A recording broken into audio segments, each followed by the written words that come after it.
नमस्कार बच्चों, कैसे हैं आप सभी। उम्मीद है बहुत अच्छे से होंगे। और बच्चों, हमारी लगातार तीसरी ये कक्षा है जिसमें हम रस पढ़ रहे हैं। जो पहले की दो कक्षाएं हैं बच्चों, उसमें हम लोगों ने ये जानने की कोशिश की कि रस होता क्या है, हम ये कैसे जाने कि किस पर कौन सा रस प्रभावी है, और रस हमारे जीवन में कितना महत्वपूर्ण स्थान रखता है। बहुत ही विस्तार से हमने इसे समझने की कोशिश की। मैंने दो कक्षा इस पर ली कि रस को खूब कायदे से जाना जाए। तो हम लोग जब पढ़ रहे थे तो हमने ये जाना कि रस जो है वो मूलतः 9 प्रकार के हुआ करते थे, लेकिन बाद में वात्सल्य और भक्ति रस को जब इसमें जोड़ दिया गया तो 11 प्रकार के रस अब हमारे सामने दिखाई देते हैं। और यदि परीक्षा में पूछा जाता है कि रसों की संख्या कितनी है तो आप 11 बताएंगे। यदि आपके सामने विकल्प आता है कि रसों की संख्या कितनी है तो आप 11 बताएंगे।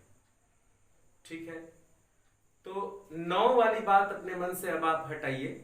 या अगर ऐसा पूछा जाए कि पहले कितने रसों को प्राथमिकता दी गई थी और उसमें बाद में कितने रस जोड़ दिए गए, अगर इस तरह के प्रश्न आते हैं तब 9 और 2 वाले लाइन पे आप जा सकते हैं और उन बातों को सोच सकते हैं। बहुत ही सामान्य ढंग से अगर आपसे पूछा जाए कि रसों की संख्या कितनी होती है तो आप सीधे 11 बताएंगे। तो अगर रसों की संख्या 11 है तो जाहिर सी बात है कि हर रस का अपना एक स्थायी भाव होता है, तो वो जो स्थायी भाव है वो भी 11 होगा। तो अगर आपसे पूछा जाए, रस न पूछ करके अगर ये पूछा जाए कि ये बताइए कि स्थायी भावों की संख्या कितनी होती है, तो आप बताएंगे कि स्थायी भावों की संख्या भी 11 होती है। हर भाव का, हर रस का अपना एक स्थायी भाव होता है। हमने जब हम रस पढ़ रहे थे बच्चों, तो मैं यहाँ पे, मुझे याद है मैंने आप लोगों को सभी रसों के सामने सभी रस का स्थायी भाव लिख करके बताया था। मैंने ये भी बताया था कि स्थायी भाव कैसे व्यक्ति पर प्रभाव डालते हैं। काफी लंबे समय तक स्थायी भाव हमें विचलित रख सकता है।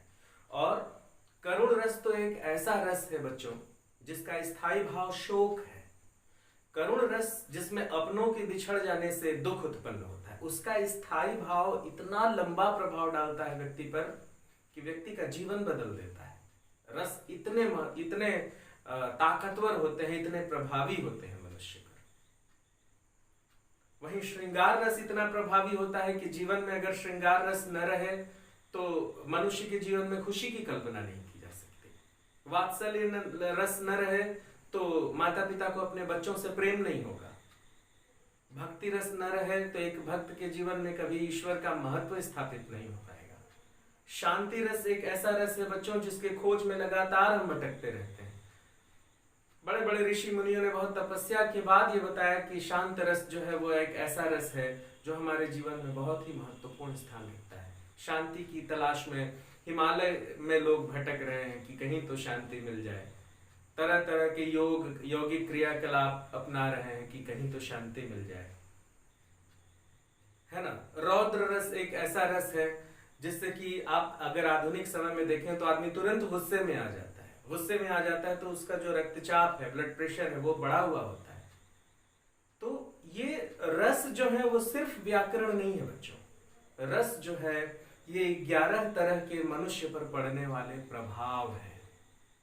आप अपने ऊपर आप जांच कर सकते हैं कि कौन सा रस मेरे ऊपर प्रभावी है। आप कभी कभी जांचिएगा कि मेरे ऊपर अभी कौन सा रस प्रभावी हुआ। थोड़ी सी बात यहाँ पर मैं अभी और आगे बढ़ने से पहले स्थायी भावों की कर लूं बच्चों। स्थायी भाव क्या होते हैं? नाम से जैसा स्पष्ट है, स्थायी का मतलब होता है हमेशा के लिए। हमेशा के लिए न माने तो भी लंबे समय तक के लिए, उसको बोलते हैं स्थायी। स्थायी मतलब रुका हुआ, टिका हुआ। अब आइए हम इसको रस के मामले में देखते हैं। रस के मामले में स्थायी का मतलब ये होता है कि रस का प्रभाव आपके ऊपर जब लंबे समय तक बना रहता है। वह लंबा समय 2 घंटे 3 घंटे से लेकर के 2-3 दिनों तक, 2-3 सप्ताह तक, सालों हो सकता है। समझ रहे हैं आप? तो स्थायी भाव रस जब परिपक्व होकर अपना प्रभाव आपके ऊपर छोड़ता है, रस जब बिल्कुल पुष्ट होकर ताकतवर होकर आपके ऊपर अपना प्रभाव छोड़ता है और वह प्रभाव लंबे समय तक बना रहता है, उसे ही कहते हैं स्थायी प्रभाव, परमानेंट इंपैक्ट जिसको बोलते हैं। स्थायी प्रभाव, स्थायी भाव, और उस स्थायी भाव को नाम भी दिया गया है। 11 रस हैं, 11 स्थायी भाव है बच्चों, ठीक है। तो हमने एक परिचय और रसों को गहराई से समझा था। पिछली कक्षा में मैंने 11 रसों पर बातचीत की थी कि 11 रस किस किस तरह के प्रभाव देते हैं, कैसे हम पहचानते हैं कि अभी हमारे ऊपर कौन सा रस है, रसों को पहचाना था। आज जो मैं बात करने वाला हूं आपसे, वो बिल्कुल व्याकरण की दृष्टि से बात करने वाला हूं कि रसों में व्याकरण क्या है। जो अलग अलग तरह के भाव हमारे भीतर उत्पन्न होते हैं, उन्हें व्याकरणिक कोटि में क्या कहा जाता है, और परीक्षा में प्रश्न यहीं से उठता है। रस हमने समझ लिया, रस जान लिया, रस को महसूस भी करने की कोशिश की। अब हम सजग हो गए कि हमें पता लगता रहेगा कि जीवन में कब कौन सा रस हमारे ऊपर प्रभावी हुआ। लेकिन अब व्याकरणिक कोटि में रस को हम कैसे समझें, कब क्या होगा तो उसे क्या नाम दिया जाएगा, है ना। कहाँ रस पैदा होता है, कहाँ रस का प्रभाव होता है, कैसे रस को चीजें बढ़ाती हैं, उसे क्या कहते हैं। जिस व्यक्ति के ऊपर रस प्रभावी हो जाता है, उससे जो क्रियाकलाप होते हैं उसे क्या कहते हैं। यही व्याकरणिक कोटि है इसकी, यही व्याकरण है। रस में जो व्याकरण है वो यही है। तो जो सबसे पहली बात हमारे सामने आती है रस के व्याकरण में, वो है रस के अंग। देखिए मैं लिख रहा हूं। सबसे पहली बात,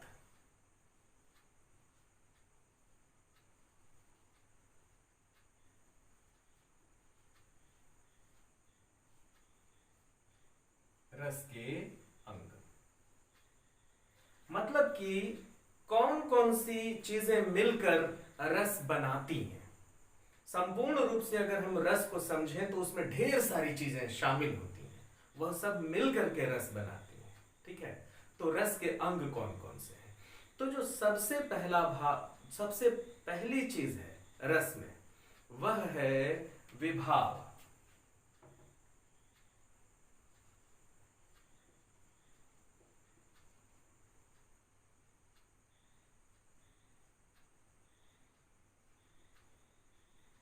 ठीक, विभाव के बाद मनुष्य के भीतर संचारी भाव उत्पन्न होते हैं।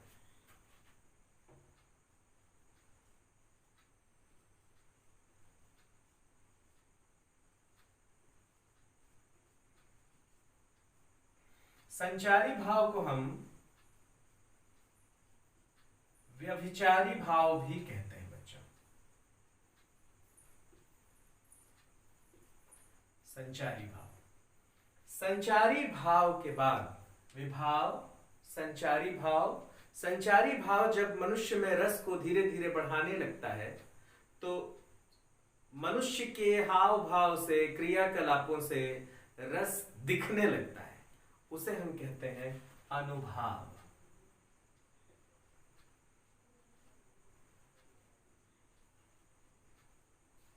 उसे कहते हैं अनुभाव।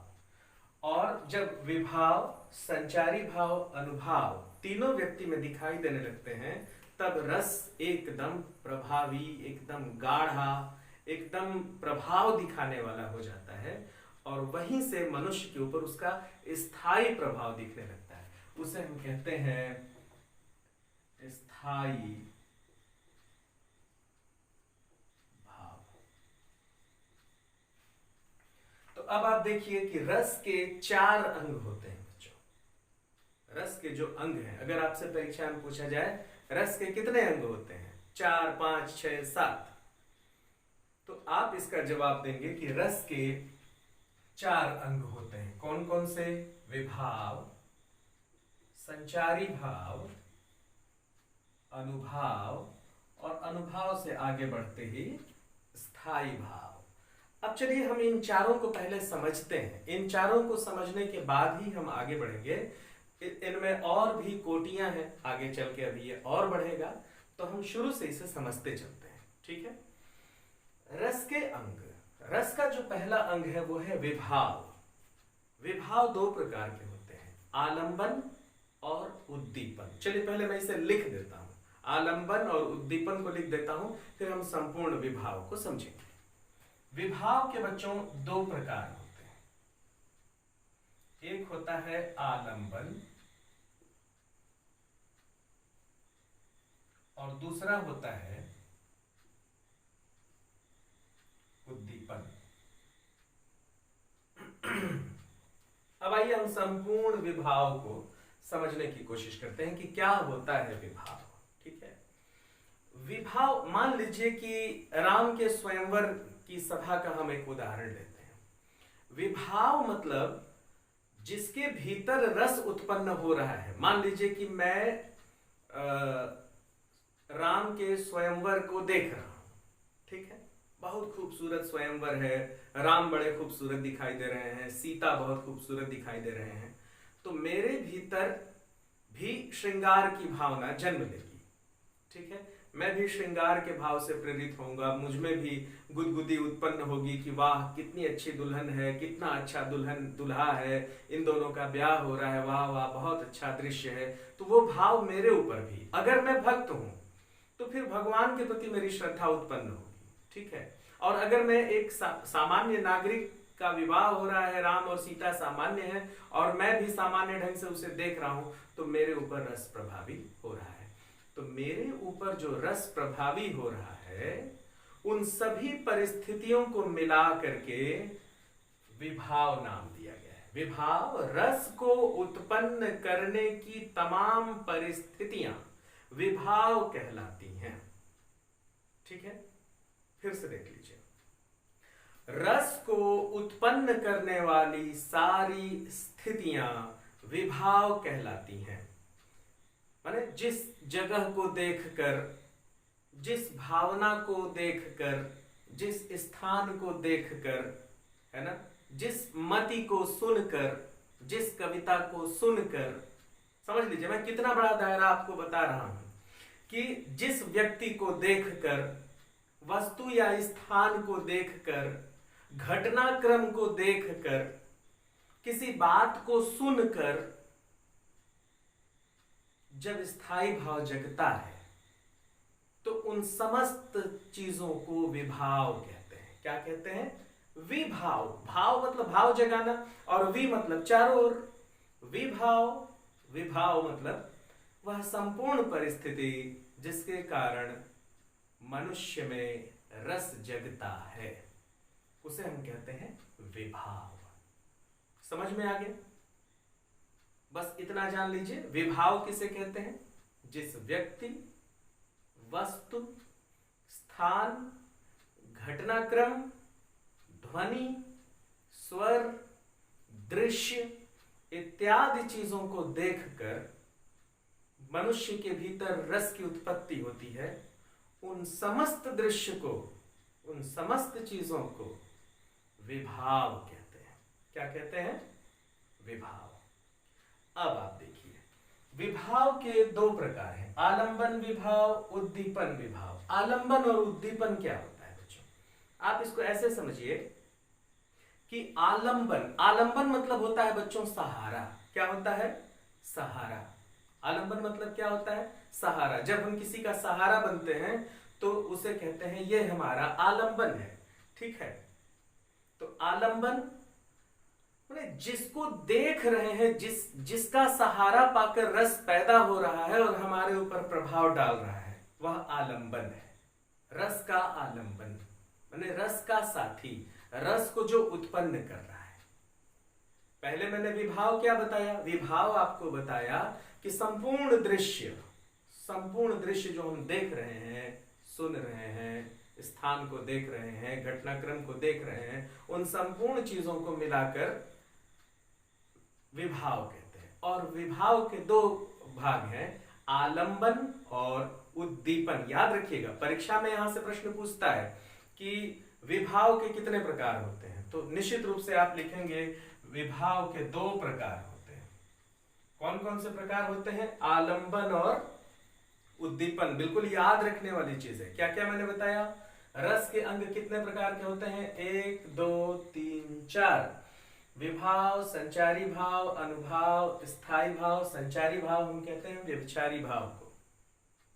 ठीक है, अब हम विभाव पे बात कर रहे हैं, आलंबन और उद्दीपन। विभाव समस्त परिस्थितियों को, घटनाक्रम को, स्थान को, ध्वनि को सुनकर, बातों को सुनकर, चीजों को देखकर जब पूरी परिस्थिति ऐसी होती है जिससे रस उत्पन्न होता है तो उस संपूर्ण परिस्थिति को विभाव कहते हैं। लेकिन उस संपूर्ण परिस्थिति में 2 बातें हैं, आलंबन और उद्दीपन। आलंबन जिन चीजों से रस, जिन चीजों का सहारा लेकर रस उत्पन्न होता है वह होता है आलंबन। जिसका सहारा लेकर रस उत्पन्न हो। मैंने कहा ना, आलंबन मतलब सहारा, ऐसे याद रखिए। आलंबन मतलब होता है सहारा, मतलब जिस वस्तु का सहारा लेकर रस उत्पन्न होता है और हमारे भीतर स्थायी भाव को जागृत कर देता है। जिस भी वस्तु को देखकर रस उत्पन्न हो, किसी वस्तु का सहारा लेकर रस उत्पन्न हो रहा है। जैसे राम की सभा में मैंने खूबसूरत सीता को देखा, मेरे भीतर रस उत्पन्न हो रहा है उस श्रृंगारिक स्त्री को, देवी को देखकर, है ना। वो मान लीजिए कि अगर हमारी देवता है तो उनका सौंदर्य जो है वो अपलक जो है भक्त है वो निहार रहा है। ठीक है, तो अगर वो भक्त की दृष्टि से देख रहा है तो देखिए उसके भीतर भक्ति रस पैदा हो रहा है। तो किससे जन्म लिया? या मान लीजिए कि हम राम के पौरुष को देख रहे हैं। ठीक है, राम जी को देखते ही हमारे भीतर एक रस उत्पन्न होना शुरू हो गया। मान लीजिए अद्भुत दृश्य दिख रहा है तो अद्भुत रस हमारे भीतर उत्पन्न होने लगेगा। मान लीजिए राम का सौंदर्य इतना खूबसूरत है कि अत्यंत अद्भुत दिखाई दे रहे हैं, जादू के समान दिख रहे हैं। तो किसको देख करके रस किसका सहारा लेकर पैदा हो रहा है? अगर मैं देवी सीता को देख रहा हूं तो देवी सीता जो है वो दिव्य दिखाई दे रही है, तो देवी सीता के कारण रस उत्पन्न हो रहा है। अगर राम जो मुझे अलौकिक दिखाई दे रहे हैं, तो अद्भुत दिखाई दे रहे हैं, तो उनसे रस उत्पन्न हुआ। यदि राम को देख करके श्रृंगार, राम और देवी सीता को देखकर श्रृंगार रस प्रभावी हो रहा है, तो राम और सीता जो है रस को उत्पन्न कर रहे हैं। मतलब रस किसका सहारा लेकर उत्पन्न हो रहा है? राम और सीता का। तो आलंबन कौन हो गया? आलंबन हो गए राम और सीता। ठीक, समझ में आ रहा है? देखिए बहुत ध्यान से सुनिएगा। अगर आप लोग थोड़ा सा भी सोचे ना कि हाँ वीडियो बंद कर देता हूं, हाँ इसके बाद देख लूंगा, तो देखिए अपना नुकसान करेंगे। बहुत चैतन्य होकर बैठ जाइए, बहुत गंभीर बात बता रहा हूं। अगर एक बार भी आप इधर उधर सोचने लगे तो फिर मामला गड़बड़ा जाएगा, है ना। तो पूरा एकदम ध्यान दे करके बैठिए। मैं बहुत बढ़िया चीज बता रहा हूं, इसको समझ लेंगे तो कभी नहीं भूलेगा। तो विभाव मतलब संपूर्ण परिस्थिति, ठीक, जिससे कि रस उत्पन्न होता है। अब उस विभाव में विशेष चीजें हैं कि एक जिससे रस उत्पन्न होता है उसको बोलते हैं आलंबन। अच्छा, उद्दीपन का मतलब क्या होता है? आलंबन तो हमने समझ लिया। उद्दीपन का मतलब क्या होता है? उद्दीप्त करना, मतलब जलाना। जैसे हम दिया जलाते हैं ना, उसको बोलते हैं उद्दीप्त करना। उद्दीपन का मतलब होता है चीजों को बार बार ऊपर लेकर के आना, बार बार प्रेरित करना। ठीक, अब इसको उदाहरण से समझिए। जैसे ही रस कम होता है वैसे ही कोई चीज ऐसी घट जाती है कि वो रस फिर ऊपर आ जाता है। तो उद्दीपन, वातावरण में जो चीजें रस को धक्का देकर ऊपर बढ़ाती हैं, ठीक, उसे हम कहते हैं उद्दीपन। अब फिर देवी सीता और श्री राम के मामले में देख लीजिए, स्वयंवर के मामले में रस को कौन बढ़ा रहा है? रस को देवी सीता का अप्रतिम सौंदर्य रस को बढ़ा रहा है। राम का अप्रतिम पौरुष रस को बढ़ा रहा है। राम का जो वेशभूषा है वो रस को बढ़ा रहा है ना। राम का जो मुकुट है, राम का जो राजसी व्यक्तित्व है वो रस को बढ़ा रहा है। देवी सीता ने जो श्रृंगार किया है, जो तमाम गहने पहने हुए हैं, वो सब रस को बढ़ा रहा है ना। देवी सीता के साथ तमाम उनकी बहनें और देवियां हैं, वो भी उतनी ही दिव्य हैं, वे भी रस को बढ़ा रही हैं। ठीक है। राम के साथ लक्ष्मण है, वो भी उतने ही दिव्य हैं, वो भी रस को बढ़ा रहे हैं। राम के साथ पूरा वातावरण है जो उतना ही दिव्य है, वो सब रस को बढ़ा रहे हैं। ठीक। आप देखिए, यदि राम सीता का स्वयंवर जंगल में होता तो क्या उतना मजा आता? फर्ज करिए कि राम के साथ कोई नहीं होता, सीता के साथ कोई नहीं होते, जंगल में विवाह होता, तो क्या देखने वाले को उतना आनंद मिल पाता? लेकिन चूंकि यही स्वयंवर राजमहल में हो रहा है और उसमें तमाम दिव्य लोग मौजूद हैं, तो वो तमाम दिव्य लोग रस के प्रभाव को बढ़ा रहे हैं। तो आलंबन जिससे रस उत्पन्न हो, राम और सीता से रस उत्पन्न हो रहा है, लेकिन उद्दीपन क्या है? जो रस को बढ़ा रहा है। सीता की सखियां, राम के साथी, राम के साथी तो सिर्फ लक्ष्मण ही हैं, और राजसभा में उपस्थित गणमान्य लोग, अगर मान लीजिए वहीं पर शादी विवाह के समय में कोई शादी का गीत गाने लगा, वो भी रस को बढ़ा देगा। तो वहां गाया जाने वाला मंगल गीत या शहनाई पर कोई धुन बज रही है, टें, वो भी रस को बढ़ा देगा, है ना। आप खुद देखिए, आप किसी पार्टी में जाते हैं तो आपको बहुत आनंद आता है, वहां पर आप पर श्रृंगार प्रभावी है। हर जगह आप देख रहे हैं सुंदरता ही सुंदरता है, स्त्रियां हैं, पुरुष हैं, सब सजे धजे हैं, दुल्हा दुल्हन मंच पर बैठे हुए हैं। अचानक आपको पता चलता है कि यहाँ ऑर्केस्ट्रा भी है, और जब ऑर्केस्ट्रा में वो कोई श्रृंगारिक गाना गाना शुरू करता है, हम बने तुम बने, तो आपको और अच्छा लगने लगता है। आज से तेरी, है ना, ये सारी चीजें शुरू हो जाती हैं, तो आपको और मजा आने लगता है, वाह वाह वाह वाह क्या बात है। तो वही उद्दीपन है, ये समझ रहे हैं? तो विभाव को मेरे ख्याल से आपने पूरा समझ लिया। विभाव वे समस्त परिस्थितियां, देखिए समस्त परिस्थितियां कह रहा हूं मैं, कोई एक चीज नहीं कह रहा हूं। फिल्म भी देखने वाली परिस्थितियां, गाना सुनने वाली परिस्थितियां, कोई दृश्य देखने वाली परिस्थितियां, है ना। वह समस्त परिस्थितियां, वह समस्त स्थान, वह समस्त अनुभूतियां, है ना, जिसमें रस उत्पन्न होता है, वह समस्त वातावरण जिसमें रस उत्पन्न होता है, उसको कहते हैं विभाव। देखो बच्चों, रस उत्पन्न होने का मतलब स्थायी भाव जागृत होना। स्थायी भाव हमारे ऊपर जागृत होना, उसको कहते हैं रस का उत्पन्न होना। मैं हमेशा रस उत्पन्न होना कहता हूं, कुछ शिक्षक जो हैं वो स्थायी भाव जागृत होना कहते हैं, लेकिन मैं बहुत सरल लहजे में बोल रहा हूं कि रस को उत्पन्न करने के लिए जो परिस्थितियां सामने उत्तरदायी होती हैं वो विभाव कहलाती हैं। ठीक है। और विभाव में आलंबन क्या है? जिसका सहारा लेकर रस, या जिसमें रस दिखाई देने लगे, जिसके कारण जिसको देख के स्थायी भाव जागृत होने लगे, वह समस्त उत्तरदायी चीजें जो रस को उत्पन्न करती हैं, जिनको देखकर रस उत्पन्न होने लगता है, वो आलंबन कहलाता है, क्योंकि ये रस का साथी है। आलंबन मतलब साथी, साथ देने वाला, और उद्दीपन मतलब उसको बढ़ाने वाला। तो जो कारक रस के प्रभाव को बढ़ाते हैं वो कहलाते हैं उद्दीपन। और मैंने आपको उदाहरण भी बताया कि यदि राम सीता का स्वयंवर है, तो देवी सीता और राम को देखकर रस की उत्पत्ति हो रही है। ठीक है। मान लीजिए अगर मैं देख रहा हूं तो मेरे भीतर रस की उत्पत्ति हो रही है, फिर तो वो आलंबन हो गए राम और सीता। अब राम का राजसी सौंदर्य, सीता का राजकुमारी का सौंदर्य, उनकी सखियां, मंगल गीत, ध्वनि इत्यादि रस को और बढ़ा रहे हैं, उसे कह देंगे उद्दीपन। समझ में आया कि नहीं आया? यदि इतना समझ में आ गया है तो मुझे कमेंट बॉक्स में बताओ, क्योंकि मुझे अच्छा लगेगा अगर आप बताएंगे कि हाँ सर विभाव समझ में आ गया है। विभाव अगर समझ में आ गया है तो मैं संचारी भाव की ओर बढ़ूं। बताइए भैया, चलिए लिखिए, लिख करके बताइए संचारी भाव किसे कहेंगे।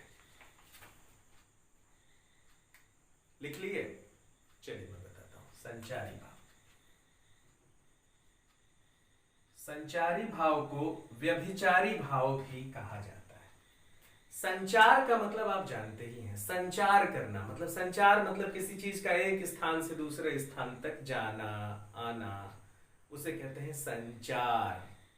ठीक है, उसे कहते हैं जब ये भाव संचार, भावों का संचार होने लगता है तो उसे कहते हैं संचारी भाव। अब मान लीजिए कि आप जो है विभाव, विभाव आपके ऊपर प्रभावी हो रहा है, आलंबन आपके ऊपर रस को बढ़ा रहा है, रस निकल रहा है, आलंबन से रस उत्पन्न हो रहा है और उद्दीपन रस को बढ़ा रहा है, तो आपके भीतर माने रसों का संचरण होने लगेगा। कुछ भाव आएंगे, कुछ जाएंगे, कुछ भाव बढ़ेंगे, कुछ कम हो जाएंगे, कभी आप हंसेंगे, कभी आप चुप हो जाएंगे। तो रसों का आना जाना, भावों का उमड़ना घुमड़ना, ये सब संचारी भाव कहलाते हैं, मतलब भावों का संचार होना, इसे कहते हैं संचारी भाव। ठीक है, संचारी भावों की जो संख्या, जिन संख्याओं की पहचान की गई है कि कितने तरह के संचारी भाव होते हैं। संचारी भाव को फिर से समझिए, जब विभाव प्रभावी हो जाता है, विभाव मतलब आलंबन और उद्दीपन मिलकर हमारे ऊपर रस का संचार करने लगते हैं, तो हम हमारे भीतर से कुछ भाव घटने बढ़ने लगते हैं। कभी रस बढ़ने लगता है, घट जाता है, कभी कुछ चीजें तेजी से समझ में आती हैं, कभी देरी से समझ में आती हैं, फिर कुछ चीजें अपना असर दिखा के चली जाती हैं, फिर कुछ चीजें अपना असर दिखा के इधर से चली जाती हैं। तो भाव आते जाते उमड़ते घुमड़ते रहते हैं, उठते जागते रहते हैं भाव। कभी कोई भाव एकदम बहुत आसमान छूने लगता है, अचानक वो कम होकर दूसरा भाव प्रभावी हो जाता है, उसे कहते हैं संचारी भाव, भावों का संचार। ठीक है, भावों का संचार। और संचारी भावों की संख्या 33 मानी गई है बच्चों, 33। आप इसे बिल्कुल देखिए, 33 संचारी भावों को याद करना जरूरी नहीं है। अगर आप चाहेंगे तो मैं पढ़ दूंगा, तुरंत पढ़ दूंगा, बता दूंगा आपको कि 33 तरह के संचारी भाव कौन कौन से होते हैं। लेकिन अब तक जो परीक्षाओं का जो मैंने प्रश्न पत्र देखा है पिछले 11 सालों से, मुझे जो अनुभव है पढ़ाने का, उसमें सिर्फ संख्याएं पूछ देगा कि आप ये बताएं कि संचारी भाव क्या होता है और उसकी संख्याएं कितनी है। तो अभी तक व्याकरणाचार्यों ने, वैयाकरणों ने 33 संचारी या व्यभिचारी भावों की पहचान की है। मैं रखा हूं उसका लिस्ट, में पढ़ के सुना देता हूं आपको। देखिए, इसमें से कुछ जो महत्वपूर्ण है। संचारी भाव, मन में संचरण करने वाले, आने जाने वाले भावों को संचारी भाव कहते हैं। मैंने आपको समझाया, जैसे कि हर्ष, माने कभी आप खुश हो जाते हैं। विषाद, अगर रस दुख वाला है तो आप दुख में चले जाते हैं। लज्जा, लजा जाते हैं, श्रृंगार में अक्सर लोग लजा जाते हैं। ग्लानि, जब हमको दुख होता है, माने अफसोस होता है, उसे हम ग्लानि कहते हैं। चिंता, जब हम चिंतित हो जाते हैं। मोह, मतलब किसी के प्रति मोह का उत्पन्न होना। गर्व, प्राउड फील करना। उत्सुकता, माने बहुत हम उत्सुक हो जाते हैं, बहुत एक्साइटेड हो जाते हैं किसी चीज को जानने के लिए, है ना। उग्रता, हम बहुत उग्र हो जाते हैं, क्रोधित हो जाते हैं, आवेशित। ये जो 33 संचारी भाव हैं, ये किसी एक रस का संचारी भाव नहीं है, ये पूरे 11 रसों का संचारी भाव है। ठीक है, तो मैंने आपको बताया उग्रता, चपलता मतलब चंचलता। हम जब चंचल, मन हमारा स्थिर नहीं रहता, उसको कहते हैं चंचलता। दीनता, याद करिए करुण रस, जब हम भिखारी को देख करके दुखी हो जाते हैं तो उसके दीनता को देख के, दरिद्रता को देखकर, दैन्यता को देखकर दुखी हो जाते हैं। जड़ता, जब हम देख करके, जैसे किसी चीज को देखा और अंजनी, हाँ क्या हुआ, इसको कहते हैं जड़ता, मतलब हम एकदम रुक गए। अक्सर अद्भुत रस में ऐसा होता है। हाँ, अब ये होती है जड़ता। आलस्य, जब हम आलसपन करते हैं, श्रम मेहनत करते हैं। स्मृति, है ना, स्वप्न, मूर्छा, बेहोशी, है ना, ये 33 तरह के स्थायी संचारी भावों की पहचान की गई है बच्चों। आप बस इतना याद रखिए कि संचारी भाव, मन में उत्पन्न होने वाले भावों को संचारी भाव कहते हैं। जो भाव आते और जाते रहते हैं, कभी बढ़ते हैं कभी घटते हैं, और 11 रसों के संपूर्ण संचारी भावों को मिला दिया जाए तो 33 तरह के स्थायी भावों की अब तक पहचान की गई है। अब बताइए, आप लोगों को संचारी भाव में किसी तरह की कोई परेशानी है? तो अगर परेशानी है तो मुझे बताइए, और नहीं परेशानी है तो कमेंट बॉक्स में सीधे नो लिख दीजिए, तो मैं आगे बढ़ता हूँ। क्योंकि इससे ये समझ में आता रहेगा ना कि हमारी और आपकी बातचीत हो रही है, मामला बढ़िया रहेगा। मुझे भी लगेगा कि एक फीडबैक मिल रहा है कि हाँ बच्चे समझ रहे हैं कि नहीं समझ रहे हैं। ठीक है, अब आइए अनुभव देखते हैं। अनुभव भी बहुत महत्वपूर्ण है बच्चों। अनुभव क्या है? देखिए, जिसके भीतर स्थायी भाव जगता है। अब देखिए, जैसे मान लीजिए कि मैं देख रहा हूं सीता और राम के अप्रतिम सौंदर्य को देख रहा हूं, तो रस मेरे भीतर उत्पन्न हो रहा है। ठीक है, रस मेरे भीतर उत्पन्न हो रहा है। तो रस जब मेरे भीतर उत्पन्न हो रहा है तो मेरे कुछ शारीरिक क्रियाकलाप हैं। ठीक है, मेरे जो शारीरिक क्रियाकलाप हैं उसे हम कहते हैं अनुभव। क्या कहते हैं? अनुभव। अनुभव वह है बच्चों, इसको इस तरह से समझिए कि जिसके भीतर रस प्रभावी होता है, जिसके भीतर स्थायी भाव जागृत होता है, वह शरीर से उसे प्रकट करने लगता है। जैसे कि अगर किसी के ऊपर श्रृंगार रस प्रभावी हुआ तो हंसना, मुस्कुराना, गाल का लाल हो जाना, है ना, बेख्याली में मुस्कुराना, लज्जा आना, ये जो सारे संकेत हैं वो श्रृंगार रस के हैं। ठीक है, जब रस प्रभावी हो जाता है तो हम कुछ ऐसी क्रियाएं करने लगते हैं जिससे कि जो हमें देख रहा है उसे ये समझ में आने लगता है कि इस व्यक्ति के ऊपर रस प्रभावी हो गया है। अब जैसे कोई देख के किसी को शर्मा गया, नायक अगर नायिका को देख के शर्मा गई और उसके गाल अगर लाल हो गए, वो पसीना पसीना हो गई, बिल्कुल एकदम लजा गई, तो उस पे उसका कोई वश नहीं चलेगा। तो जब उसका वश नहीं चल रहा है, वो जो शारीरिक क्रियाएं हैं वो अनुभव कहलाती हैं। इसके अलावा हम कुछ ऐसा काम करने लगते हैं, हमें लगता है कि हम कुछ नहीं कर रहे हैं लेकिन हमसे होने लगता है, वो अनुभव कहलाता है। जैसे एक उदाहरण मैं आपको देता हूं। मान लीजिए राम और सीता का ही मैं उदाहरण देकर के आपको चल रहा हूं। क्या हुआ कि जैसे ही राम धनुष भंग करते हैं तो उनके सौंदर्य को सीता निहारती हैं, देखती हैं, है ना। और जयमाल का समय होता है तो सीता अपने आप को रोक नहीं पाती हैं श्री राम को देखने से। तो अब कैसे देखें? तो वो क्या करती हैं कि जो वो अंगूठी पहनी हुई है उसमें जो नग है वो बिल्कुल शीशे के समान है, उसमें राम का प्रतिबिंब दिखाई देता है। तो न चाहते हुए भी वो राम को सीधे तो देख नहीं सकती क्योंकि लज्जा आ रही है, सारे लोग देख रहे हैं, तो वो अंगूठी में श्री राम को देखने लगती हैं।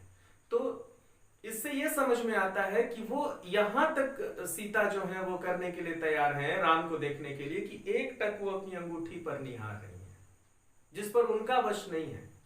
उन्होंने अंगूठी में राम का तस्वीर देखा और वो जड़वत हो गई, रुक गई, ठहर गई। प्रयास उन्होंने ऐसा नहीं किया, उन्होंने देखा कि अंगूठी में राम की तस्वीर दिखाई दी, वो देखने लगी उसे, वो रुक गई। तो जो शारीरिक क्रियाएं संपन्न होती हैं बच्चों, रस प्रभावी हो जाने के बाद जब शारीरिक लक्षणों से प्रकट होने लगता है तो उसे हम कहते हैं अनुभव। तो परिभाषा क्या हुई? जिसके भीतर स्थायी भाव उत्पन्न होता है, रस उत्पन्न होता है, उसकी चेष्टाएं अनुभव कहलाती हैं। और ये अनुभव बच्चों 4 प्रकार के होते हैं। ये प्रकार बहुत सारा है, इसको आप लोग ध्यान दीजिएगा। अनुभव 4 प्रकार के होते हैं बच्चों। अनुभव के जो 4 प्रकार हैं मैं उन्हें यहां लिख रहा हूं, देखिए।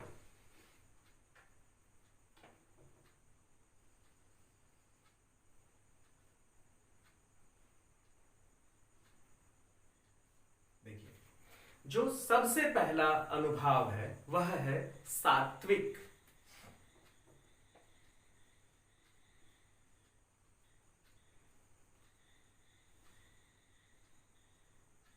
सात्विक अनुभाव क्या होता है? सात्विक मतलब ये होता है बच्चों, मन की शुद्धता को सात्विक कहते हैं। यदि आपका मन शुद्ध है तो आप कहा जाएगा कि आप सात्विक व्यक्ति हैं। यदि आपका मन शुद्ध नहीं है ना, तो आप सात्विक नहीं है। मतलब मन का शुद्ध होना, ईश्वर पे भरोसा रखना, है ना, भगवान के प्रति आस्था रखना, आस्तिक होना, यह सब कुछ सात्विकता के लक्षण है बच्चों। तो अनुभाव का जो पहला प्रकार है वह है सात्विक। मतलब मनुष्य के क्रियाकलाप जब सात्विक होते हैं, जिस पर उसका वश नहीं चलता, तो वह सात्विक अनुभाव कहलाता है। अब इस सात्विक अनुभाव के भी 8 प्रकार होते हैं बच्चों, 8। आपको इतना जानने की जरूरत नहीं है, मैं जानता हूं कि बहुत भीतर तक आपको जाने की जरूरत नहीं है। सिर्फ याद रखिए कि अनुभाव के 4 प्रकार होते हैं, क्योंकि परीक्षा में ये प्रश्न बोर्ड का भी प्रश्न है। बोर्ड परीक्षा में भी पूछा गया था कि अनुभाव के कितने प्रकार होते हैं, नाम लिखिए।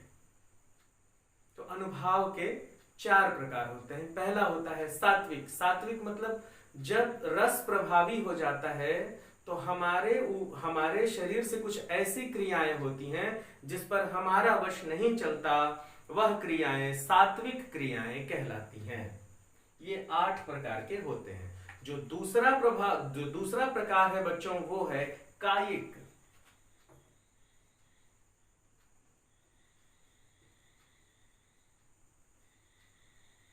कायिक,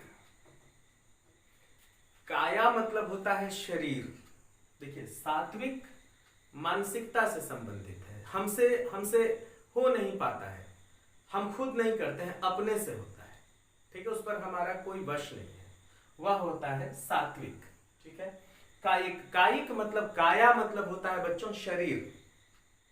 काया मतलब क्या होता है? शरीर। तो शरीर से जो हम भावनाएं प्रकट करते हैं, जैसे कि मान लीजिए हमारे ऊपर अगर रौद्र रस प्रभावित हुआ तो हम क्रोध में आ जाते हैं, फिर आप मुट्ठी लहराने लगते हैं, हाथ लहराने लगते हैं, थर थर कांपने लगते हैं, है ना। तो ये शरीर से जो लक्षण प्रकट होते हैं उसे हम कहते हैं कायिक।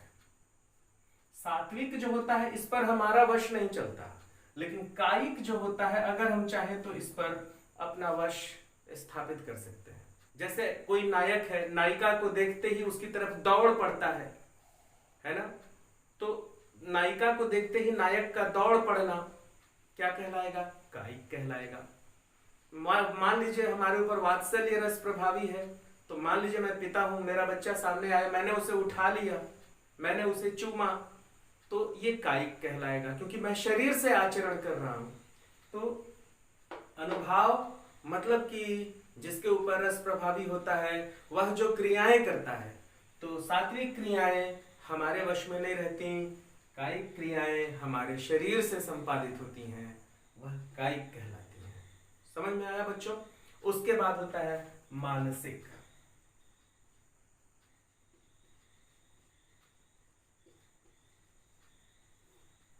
इसे भी समझिए। मानसिक, सात्विक और मानसिक में क्या अंतर है? सात्विक, मैंने आपको बताया कि सात्विकता हमेशा सादगी और ईश्वर से संबंधित होती है, लेकिन मानसिक मन की स्थिति होती है। जैसे कि मान लीजिए कि हमारे ऊपर अगर करुण रस प्रभावी हो गया और हमारे ऊपर शोक का स्थायी भाव हो गया, तो हम बहुत दिनों तक अवसाद में रहेंगे, किसी से बात न करना, चुप रहना, अपने आप में खोए रहना, गुमसुम रहना, है ना। मानसिक स्थिति आदमी की जो है वो रसों को प्रकट करती है। मान लीजिए वियोग श्रृंगार हो गया, वियोग श्रृंगार में प्रेमी जो है वो प्रेमिका से बिछड़ जाता है, तो जब बिछड़ जाता है तो उसकी मानसिक स्थिति गड़बड़ा जाती है, हमेशा उसको, जिसे वो प्रेम करता है, उसकी याद आने लगती है, हमेशा वो परेशान रहता है उसे देखने के लिए, मिलने के लिए। तो जो व्यग्रता है, मन की स्थिति ठीक न होना, उसे कहते हैं मानसिक। ठीक है बच्चों। और अंतिम है आहार्य।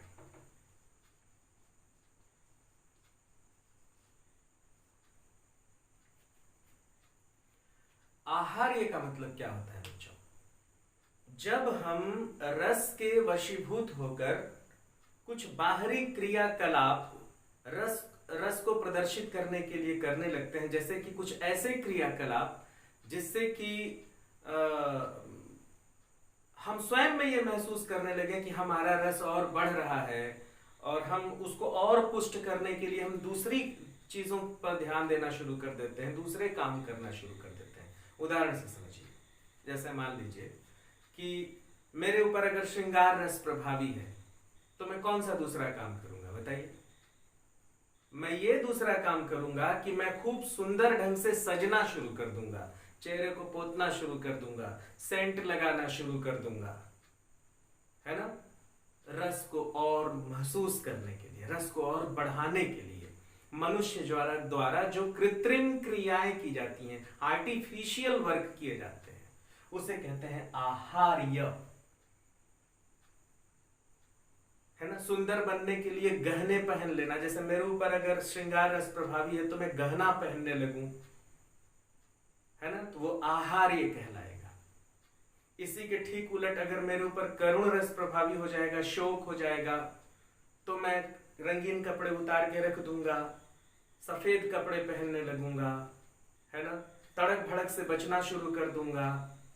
अक्सर महिलाओं को जब वियोग होता है, वियोग श्रृंगार उनके ऊपर प्रभावी हो जाता है, तो चूड़ियां फोड़ देती हैं वो। ये सब क्या है? ये मनुष्य का बाहरी क्रियाकलाप है। तो जो बाहरी क्रियाकलाप होता है उसे हम कहते हैं आहार्य। ठीक। अंतिम बचता है स्थायी भाव। स्थायी भाव के बारे में तो हम बहुत लंबा पढ़ चुके हैं बच्चों। 11 रस मतलब 11 स्थायी भाव, मैंने आपको पहले ही बता दिया है। लंबे समय तक जो असर रहता है, मतलब विभाव, अब इसको ऐसा समझिए, विभाव, आलंबन और उद्दीपन। आलंबन जिसके कारण, यहां पर मैं एक चीज आपको बताना थोड़ा सा छूट गया बच्चों, आलंबन 2 तरह का होता है, आश्रय और विषय। आश्रय जिसके भीतर रस उत्पन्न हो, विषय जिसके कारण रस उत्पन्न हो। आलंबन मैंने बताया ना कि आलंबन वह होता है जिसके कारण रस उत्पन्न होता है, वो राम और सीता आलंबन है। उद्दीपन पूरा वातावरण उद्दीपन है। तो आश्रय कौन है? मैं देख रहा हूं मेरे भीतर रस उत्पन्न हो रहा है, तो मैं आश्रय हूं, मैं आश्रय हूं।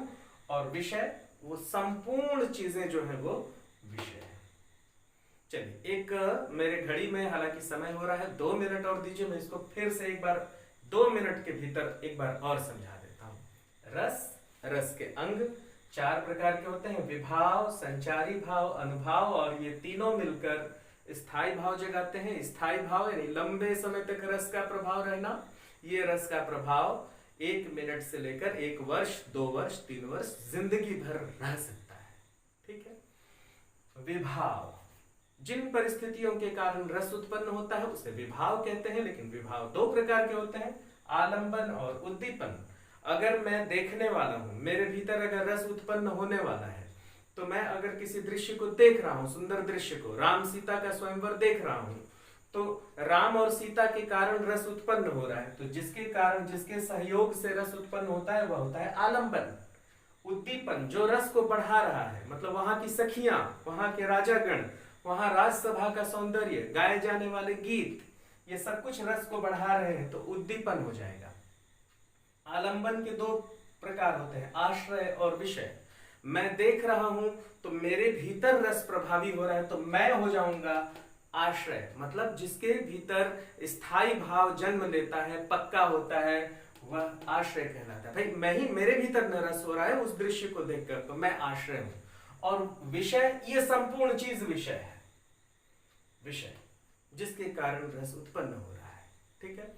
प्रश्न पूछा जा सकता है, विभाव कितने प्रकार के होते हैं? विभाव 2 प्रकार के होते हैं, आलंबन और उद्दीपन।